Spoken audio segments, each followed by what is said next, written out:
kayo? Ako ba hinahanap nyo? Ikaw yung viewer ni Pinoy Toy Review, diba? Ibig sabihin, alam mo yung mga toy na nare-review niya. You're an animal. Ano ba kailangan niya sa akin? Guys, look! Red ang hair ko. Tanggol, yung bagong video na lang ang ipakita mo. Tanggol! Ang dami nila. Parang aaten ng binyag o pipila sa ayuda. Nabilang niyo ba kung ilan silang lahat? Kung hindi, abangan sa susunod! And ito ang toy na re-reviewin natin for today. This is the ABS-CBN FPJ's Batang Quiapo Weapon Playset. Sino ba nag-request na ito? And as you can see here nga, nandito yung ating pinaka-playset. Naka-cardboard lang siya sa likod. Meron tayo ditong bio ni Tanggol. A young man named Tanggol rises to be one of the most notorious outlaws in Quiapo, Manila. Sige, unbox na natin to.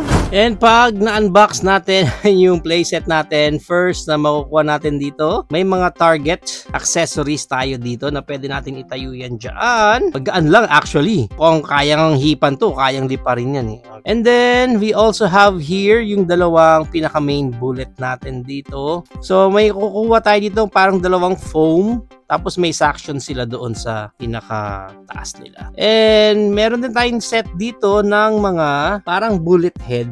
I'm not sure kung ito nga mga bullet head na to, dito natin siya ilalagay eh. Pero hindi siya sakto eh. Wala kasing instructions na nakalagay. So, check natin mamaya kung paano siya gagamitin. So, we have here 6 pieces ng bullet head na yun. And moving right along dito sa ating toy gun. So, blue na blue. Siguro naman, halata namang toy gun ito, di ba? Yan ang pinaka-itsura niyan. And sarap. Yan. And may trigger siya dito. Para gumana ito, atakin lang natin ito. Yan. Magda-lock siya doon. Once na nag-lock yan, pwede natin ito ilagay dyan. And then, kapoo! Ang lakas ah! Actually, malakas ah. Malakas yung pinaka-trigger niya. Ulitin pa natin. Isa pa. And then, kasa. Then, you know, di ba? Malakas siya eh. Kaya bang mag-suction eh? Tingnan natin kung kaya mag-suction dito. Kaya mag-suction. Try natin kung dyan natin siya gagamit. Pasa pa, try natin dyan.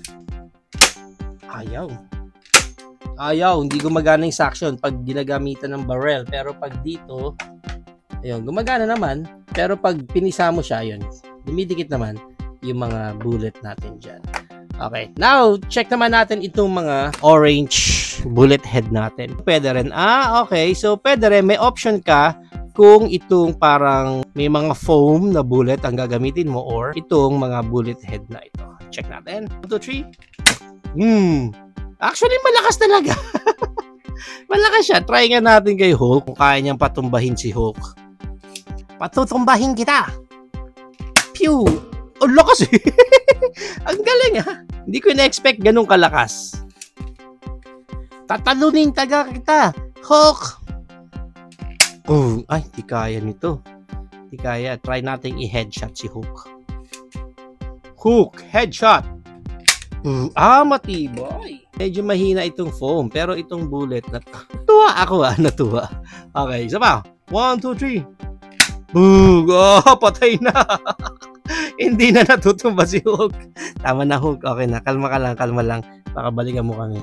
Ang pinaka-size dito ng toy gun natin, simula dito sa dulo niya and then sa pinaka-trigger niya, around 6 inches lang naman siya. If you are planning to buy this toy gun ni Tanggol, ang price range niya sa mga local toy store natin is 109 pesos. But again, depende yan kung saan kayo makakuha ng specific copy ninyo kasi baka sa ibang tindahan or sa mga palengke toys, baka mas mura pa ito. There you have it now guys. Ito na ang ating ABS-CBN FPJ's Batang Quiapo Weapon Set. What do you think of this weapon set? Is it good for you or no for you? Whatever thoughts, please comment it down below. But for me, I was surprised na maganda yung trigger dito nung baril natin. Pew! oo, di ba? Lakas eh. So dahil malakas siya, ang pinaka main concern ko naman, baka mamaya pinaglaruan ng bata, masakit pag tumama sa mga balat nila. Try natin sa akin.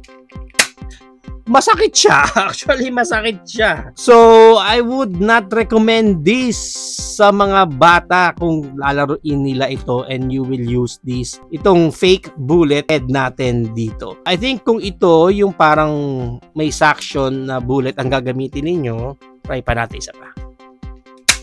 Masakit pa rin eh. Hindi siya masakit na mapapaaray ka, but there's a small chance ng pain kung bata ang tatamaan nitong pinakabala natin. So, yun lang, I would not recommend this para sa mga chikitings ninyo kasi kailangan natin ng mas softer pa na mga toys, na mga weapons para sa kanila. Hello?